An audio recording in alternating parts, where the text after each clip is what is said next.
So here, I have to adjust her color. So she doesn't like people touching her neck. She's uncomfortable with it. I try to minimize the impact here, okay? So I'm facing her sideways, I'm kneeling down, try and avoid direct eye contact. You can see every time I touch her, she cringes. See, her tail's tucked. So I just try and do the least I can to fix her leash. All this little stuff is really important with dogs like this because they learn you're not a threat and they can trust you. And that's my goal for the moment with her. I'm not going to introduce her to any scary things or fearful things for her until she trusts me. And it won't take long with her. She likes people and she's curious. So those are two things that I see in her that I think will make this a fast turnaround. So this is Olive's first time on a regular leash. She came from the reservation. We had to trap her. And she's been wearing a harness just to get her used to having something on her to control her. And this is her first leash session. So I'm just kind of letting her get the idea that she has to stay with me, getting used to that pressure on her neck. She doesn't trust me much yet, although much better than last night when we brought her home. So the really good thing about this dog is she is extremely curious. And so I'm just going to let her like explore stuff. You know, part of her walk is just letting her sniff things and get just kind of familiar with the neighborhood, like a more suburban setting than she's used to.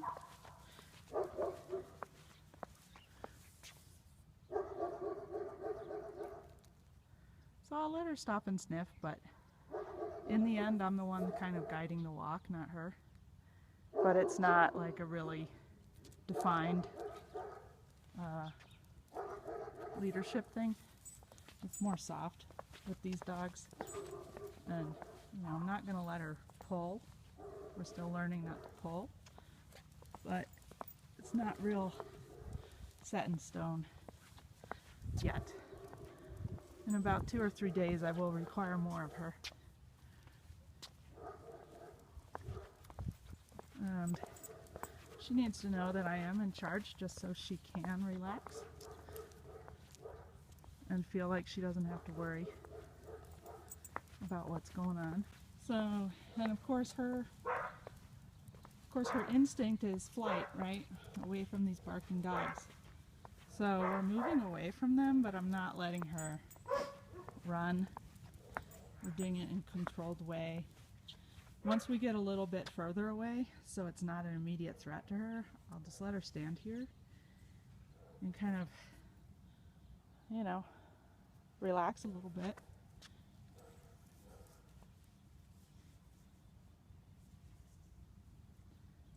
So with dogs like this, you are a leader, but you're more of a team player than taking charge. I like to call it benevolent leadership. It's not the kind of leadership you would use with a dog that's dominant by any means. It's much different. Here she's wanting to sniff my shoes, that's fine.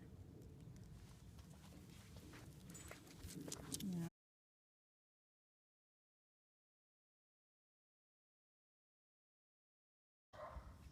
Alright, so more barking dogs. So this house here, I know the dogs are right next to the sidewalk and bark through a gate. So I'm not going to make Olive walk right past there. It is too much for her, right? And I don't want to freak her out. And any dog in their right mind would avoid that situation anyway. And so I'm going to do the same as a dog would. She is not trustworthy of me enough for me to push her into any kind of situation like that. So we're going to avoid it and do the smart thing in her mind.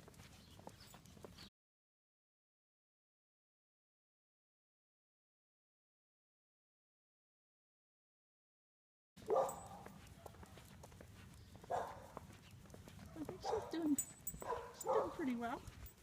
She's healing a little bit, not pulling too much. Just getting the idea.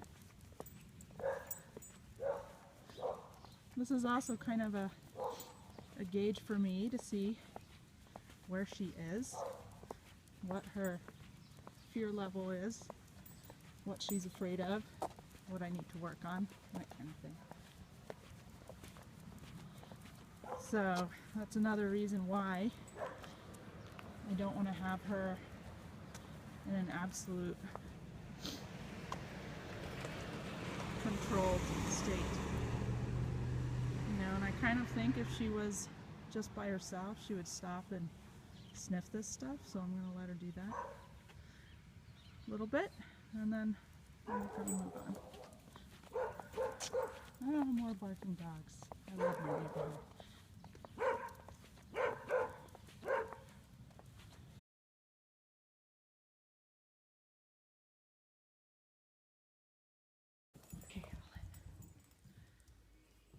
So last night Olive was growling and snapping at my dogs, and she just had to get past that a little bit. She's not dog aggressive by any means, she was just afraid, and so I actually kept her in a little puppy pen for a little bit so she could get used to my dogs. And so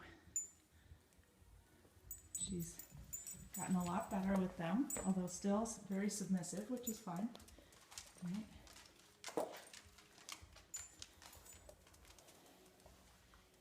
Still not 100% sure, but definitely much improved.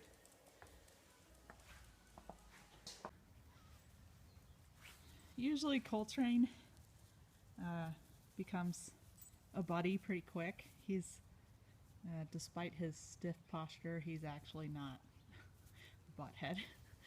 And the dogs just kind of know that about him. They respect Annie more, but Olive's doing really well here. She's trying to make friends, I think. Oh, Olive.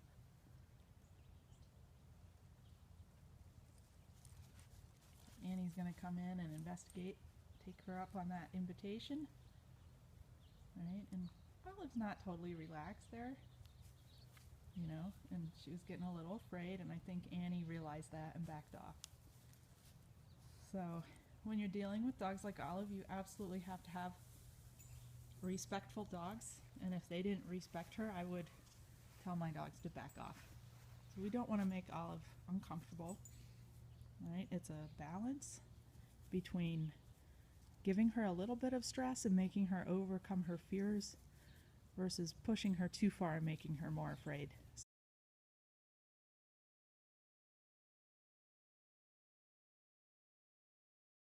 Provide a crate so they have a safe place to rest after you know, going on a walk or being out in the house for an hour or two.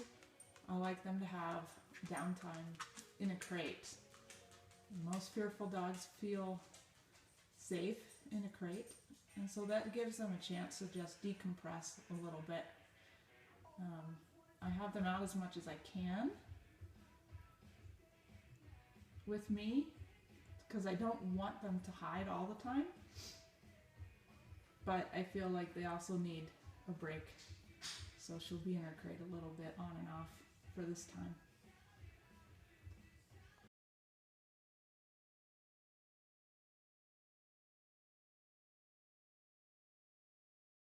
Getting food, and I have one rule in my house, and that the dogs can't cross that threshold when I'm getting food.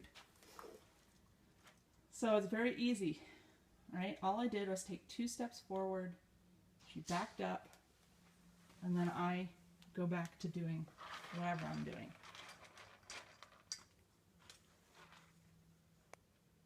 Okay, and sometimes they'll come forward again because they hear food, they smell food.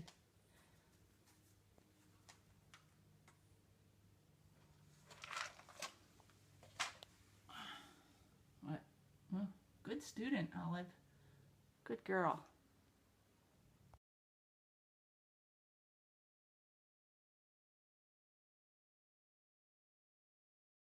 Alright, so little Miss Olive here's the food.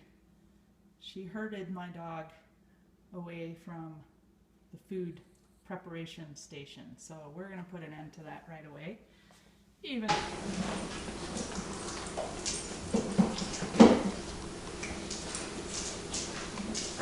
Olive, stay on this side.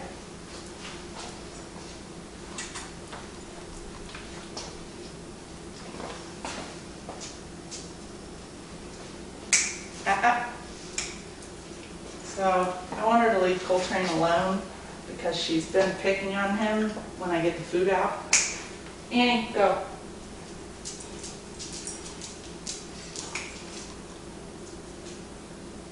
And so I just want her to stay on this side while I fix the food.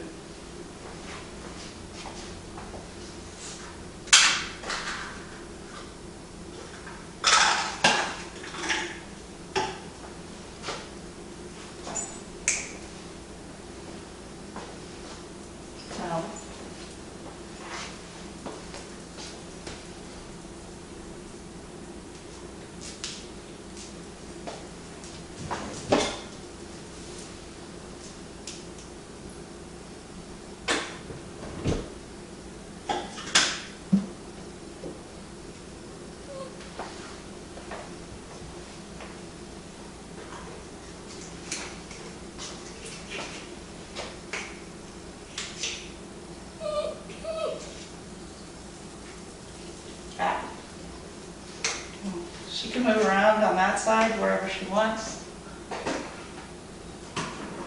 I don't want her bugging Coltrane.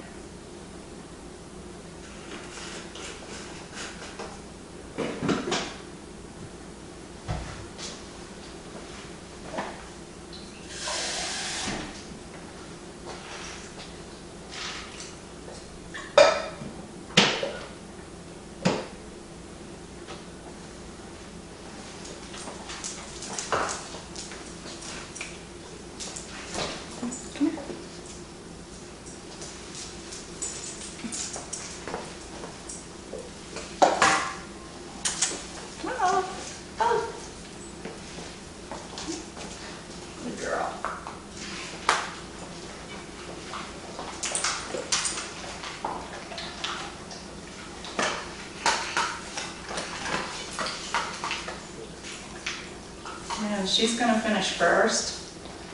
So when I first I always stay in the kitchen when I'm feeding the dogs.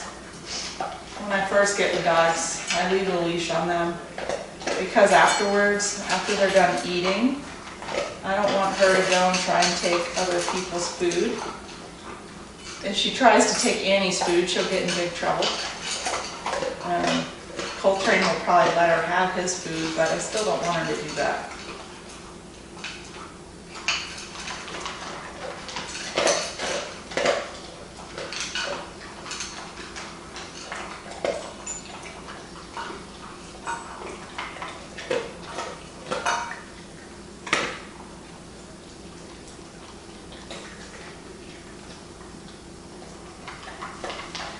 So then when she's done, you just pick up the bowl, grab the leash, and I could either put her in her crate, put her outside, or just go and put her in a different area of the house.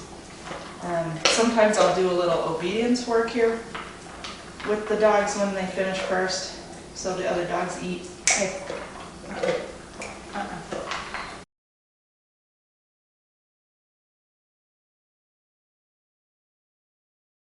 Another little thing about Olive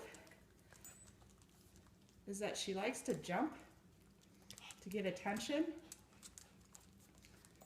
I do not like dogs jumping on me. It's just a personal thing, and plus I think she's kind of overcompensating. She's looking to get some sort of security from jumping because she's a little fearful. So I don't pet her when she's jumping. I just ignore her, and then, hey, no. And this is just, right, she just wants me to pet her.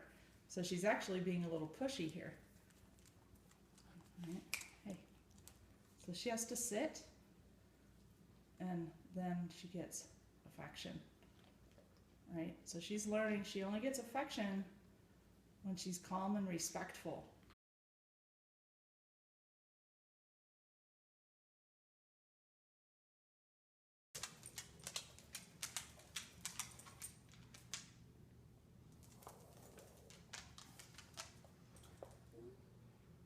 So, little Miss Olive is keeping Coltrane away, if you notice that little circle back. Right, Coltrane. And she knows now that she can't nip at him when I come up to pat Coltrane because I told her to stop. So, Coltrane. That's what I'm trying to stop there. So basically I just, Coltrane, I set her up because I know when she's going to do it. Goofball. Coltrane. Hey, no. Coltrane. Hey, no. Good girl. Good girl. There you go. Sit. Sit. Good girl.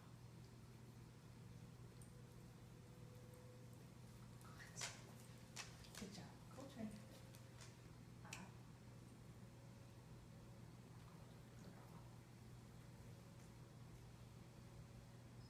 Coltrane. Good girl. Good girl. Hey.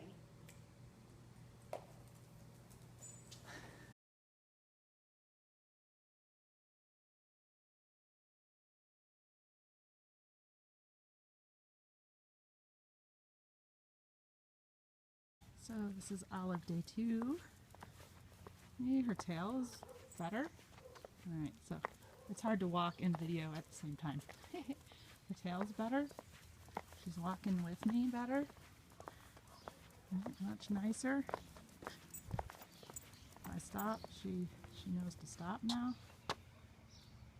So her tail's still, you know, she's still afraid. Okay, her tail's still tucked. But much, much better than yesterday. I think we're really getting somewhere now. She's starting to look at me. That, let's see where I am. It's great. Following along nicely. She's relaxing some. She's not as on alert as she was yesterday. So, good to see.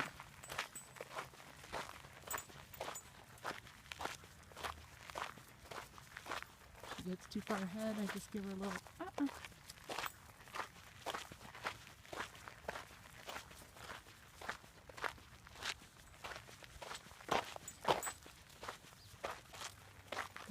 So, a few more thoughts about the process here. So I thought what I'm letting Olive do now is kind of like a guided tour, right? You're on a guided tour. The tour guide tells you where to go, but they do let you look around some. But in the end, they're in control. When it's time to move on, you move on. So it's quite different than, let's say, a warden who, you know, won't let you look around or touch anything.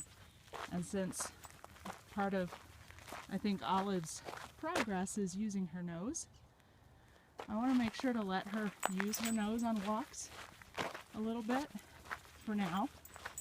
and engage that part of her. I think it will help her feel better about her environment if I let her use her nose a little bit. But again, you know, same as a guided tour, if there's something I don't want her to touch or sniff or it's time to move, we do. Right?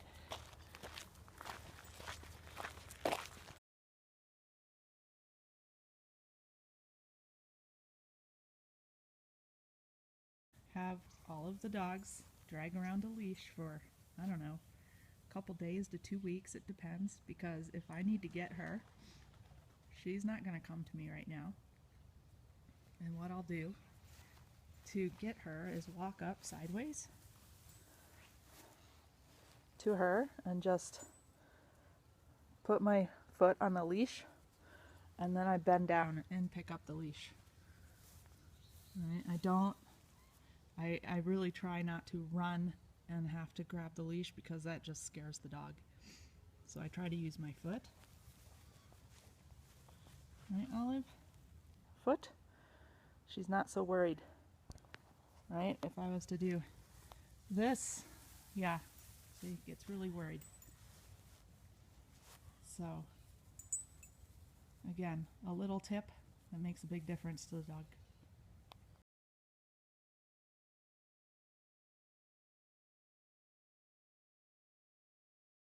So we have day three with Olive, and so I'm using food here to get her used to a little bit of touch. Okay, and you can see she's much more confident today.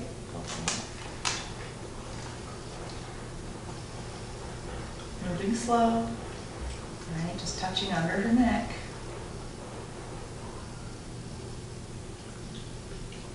Keeping an eye on the tail. I don't want it to go too far between her legs because I don't want to reinforce fear. But she's also being brave here, right? She's exploring new territory, so I can reward for that too. And I find over the next few days her tail will probably come up. Coltrane's helping here. You can always use a helper dog to help the shy dog trust you more, because she'll see Coltrane trusting me and automatically trust Coltrane's judgment.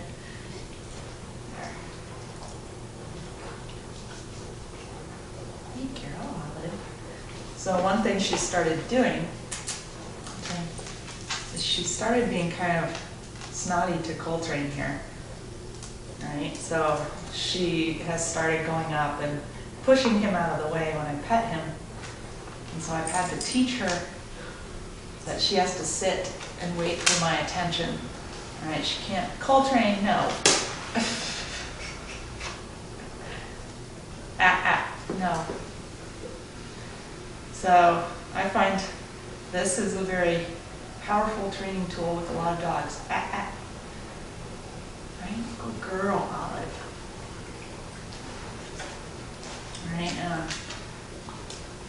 here comes my other helper dog. Okay. Good girl.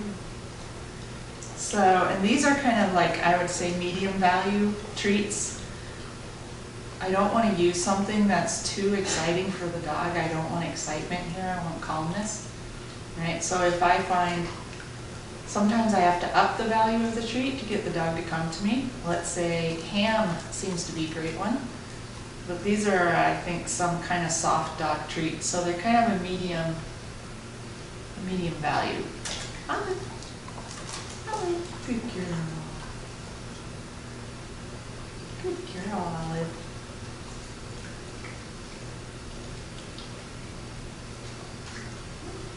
Good girl, Olive.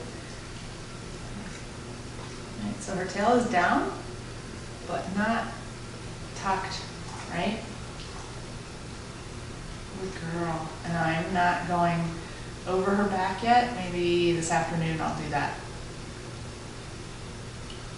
It's important to watch the dog and only give them what they can handle. Good job, guys. Of course, my guys are like, ooh, I like this exercise. This is fun. Good girl. You still see she's a little leery of my hand. Right? But it's okay. I just move slow. Right? And you can have everyone in your house, or everyone do this with the dog. They just have to go slower than you do because she trusts me more than anyone else in my house right now. Good job, guys. Good job.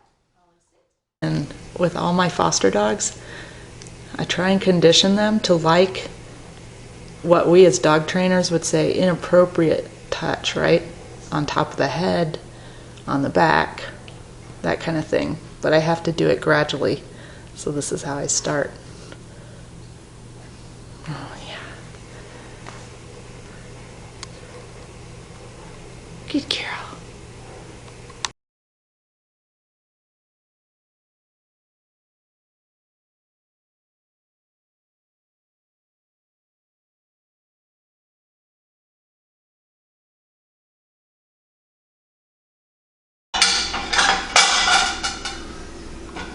So, dishwasher is often kind of scary because it's noisy for these guys. So I have Olive here attached to the knob while I load and unload the dishwasher. And I think she's been here long enough to trust me, so this isn't going to freak her out too much. And, you know, as I load and unload and make noise, I just let her sniff. Right.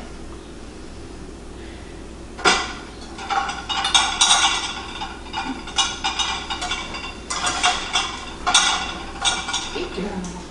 Good girl.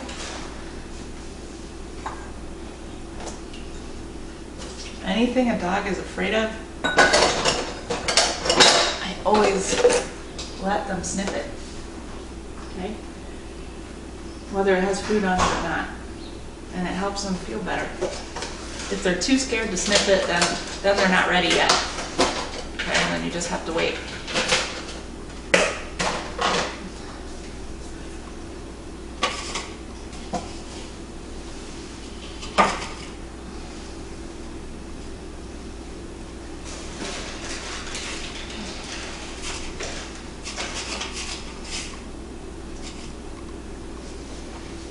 So you can see she's not afraid of me reaching down and bending down anymore like she was the first day. So that's good. I don't have to be as careful about how I position my body because ultimately I want to get her used to normal human movement.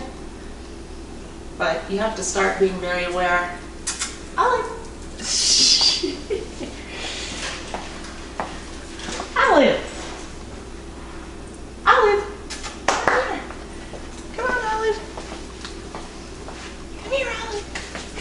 Good girl. Good girl. So that's a lot better than it was a few days ago, right? Look at that tail. Look at your tail. Oh, good girl.